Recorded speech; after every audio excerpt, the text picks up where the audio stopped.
My sister's wedding reception was the last place I expected to have my life dismantled in public. The venue was beautiful, a restored manor house with ivy climbing the stone walls, long tables draped in white linen, candlelight catching the crystal glasses at every setting. 300 guests. A string quartet playing something classical in the corner that nobody was listening to because the champagne was flowing and the evening felt charmed. I was seated at the family table. My parents beside me. My grandmother across 83 years old, silver-haired, wearing the pearl brooch she only brought out for significant occasions. She looked, as she always looked, like someone who was paying attention to things other people had already decided weren't worth noticing. My sister Isabel was radiant at the head table. She had married well, a kind man from a good family, and the night had the specific warmth of a celebration that actually meant something. And then my father cleared his throat.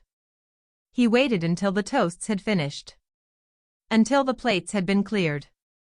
Until the room had reached that particular softened state that comes when people have had enough champagne to feel warm but not enough to feel careless. Then he leaned toward me and said quietly, but not quietly enough, "We need to talk about the penthouse, Serena. It's time for you to do the right thing." My mother nodded. As if this had been rehearsed. As if they had chosen this moment deliberately, they had, and what happened next, what my grandmother, who had been silent through all of it, quietly placed on the table in front of them, made the entire room go still. My name is Serena. And in my family, I was the practical one, which is a gentle way of saying I was the one nobody worried about because I seemed to manage. My sister Isabel was the beauty. The social one. The daughter who moved through rooms the way light moves through water, effortlessly, everywhere at once, leaving everything a little brighter. My parents loved her in the uncomplicated way that parents sometimes love the child who asks the least of them emotionally, which is to say, completely, and without the friction that comes from having to truly understand someone. I was different.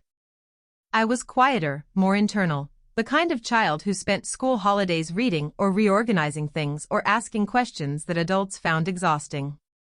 I was not difficult. I was simply a lot of effort to know properly. And my parents, to be fair to them, never fully made that effort. I remember being 11, winning a regional science competition. The prize was a small trophy and a write-up in the local paper. I came home to find my parents on the phone with Isabel's dance teacher, rearranging a schedule. The trophy sat on the kitchen counter for 2 weeks. When it disappeared, I assumed it had been moved. I found it 2 years later in a box in the garage, with some old Christmas decorations. My grandmother, my mother's mother, Constance, was the exception. She lived 40 minutes away, in a house she had owned since before my mother was born, and she called every Sunday without fail. She remembered the science competition. She kept the newspaper clipping. She still has it.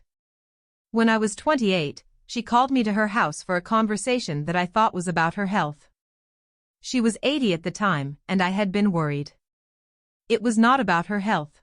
It was about a penthouse apartment she had purchased in the city, 3 bedrooms, high floor, the kind of property that accumulates in value while you sleep, which she wanted to gift to me outright, in her lifetime, for reasons she stated with the directness that had always characterized her. "You will not fight for yourself," she told me. "So I am going to make sure you don't have to." I was about to find out how completely she had meant that. The penthouse had been in my name for 3 years when my parents decided they deserved it. I say it that way because I cannot find a more accurate description. They did not need it in any urgent financial sense. They had a home, savings, a comfortable life. They wanted it the way certain people want things that belong to someone else, not because they lacked anything, but because the existence of something they hadn't been given felt, to them, like an injustice. The campaign began quietly. My mother mentioned, at a family dinner 8 months after I moved in, that the penthouse was very large for one person. My father agreed that it seemed impractical. Isabel, who was engaged by then and already imagining a future that was going to require certain accommodations, said nothing, but looked at the table in a way that said everything. Over the following months, the comments accumulated. The penthouse came up at every gathering. Not always directly.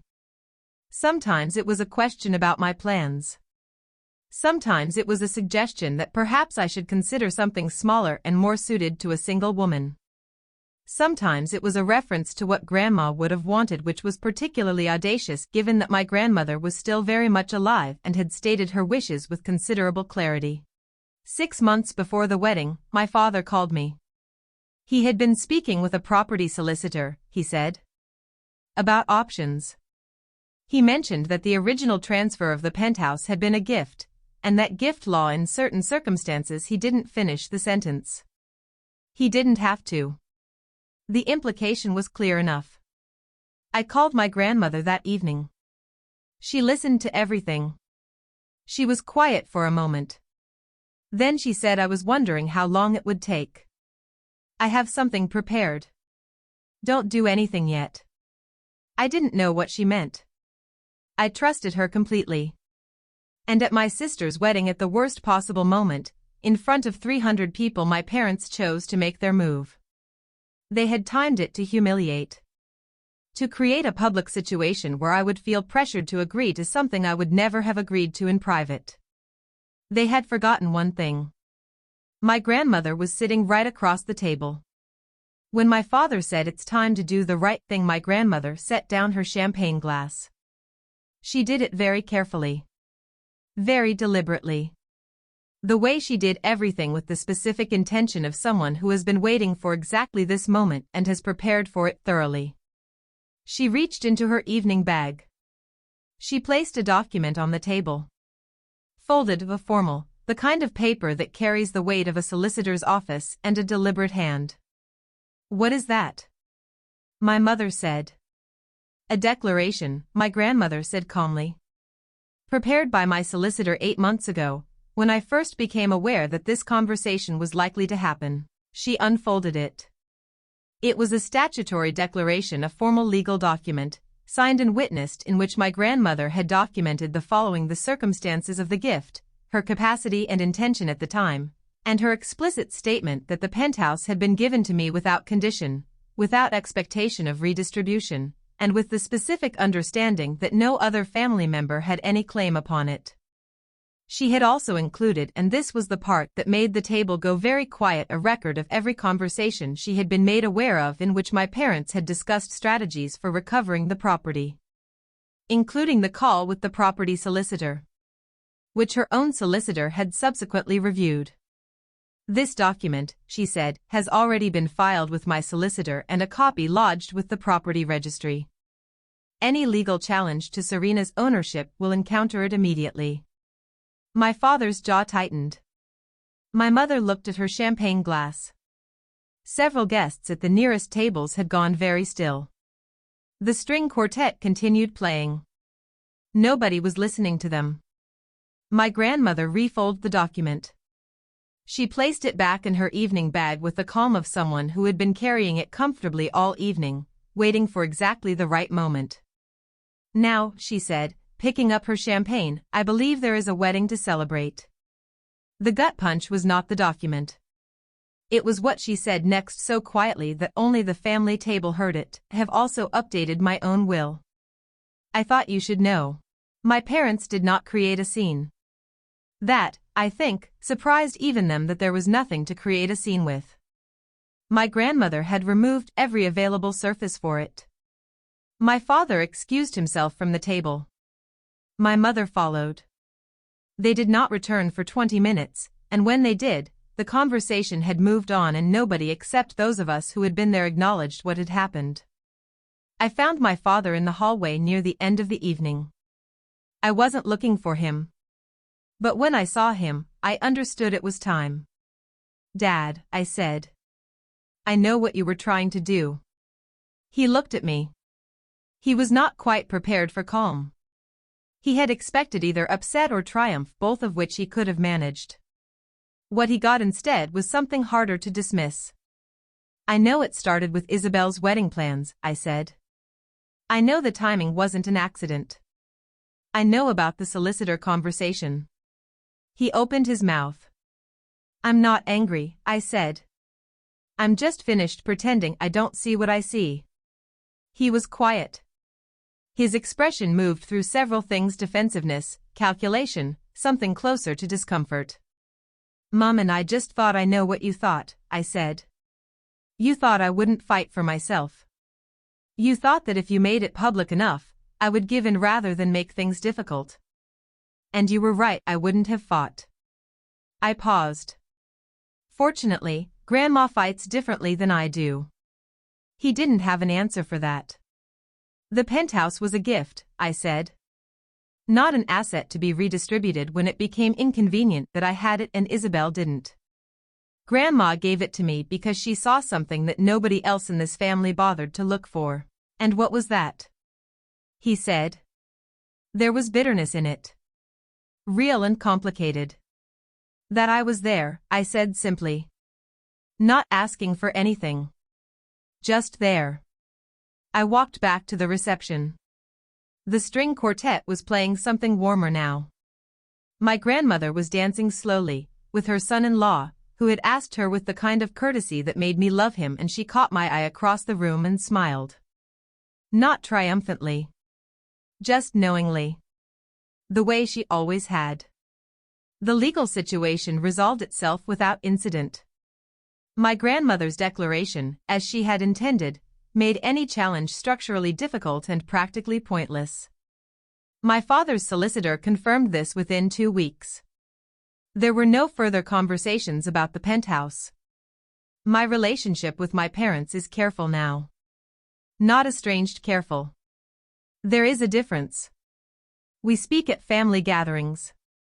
The silences are more honest than they used to be. I find I prefer that. Isabel and I have found something we hadn't had before: a more honest version of sisterhood. She called me 3 weeks after the wedding. She apologized. Not for everything but for enough. I accepted it. We are learning, slowly, a new way of being related. My grandmother is 83. She still calls every Sunday. She still has the newspaper clipping from my science competition. When I asked her once why she had kept it, she looked at me like the question was slightly absurd. "Because you won," she said. What I have now: my name on the deed, my grandmother's phone calls, my own quiet life in the apartment she gave me. No rehearsed dinner table ambush can reach that. She saw me clearly. She loved me honestly. And when it mattered most, she had already prepared for everything. Some battles are fought loudly. Some are fought in the offices of solicitors, in documents filed and registered before anyone realizes the game has already been played. My grandmother understood something that took me years to learn: that the best protection is not reaction. It is preparation. And the most powerful thing she ever did for me was not the document, or the legal filing, or the update to her will. It was that she noticed me. Consistently. Without being asked. If you have ever been the one in your family who was simply there and wondered if anyone saw you, this story was for you. Drop a red heart if you believe that being truly seen is worth more than being loudly celebrated. Comment below: has someone ever protected you in a way you didn't know you needed? Tell me. I read every single one. Subscribe, because every week, we tell the stories of women who were underestimated and the people who quietly made sure they would be all right anyway. Because the ones who prepare for you in silence are the ones who loved you all along. ये तो friends, कैसी लगी आज की video? अगर video अच्छी लगी है तो वीडियो को लाइक करें और एक प्यारा सा कमेंट करें। चैनल को ज़रूर सब्सक्राइब करें।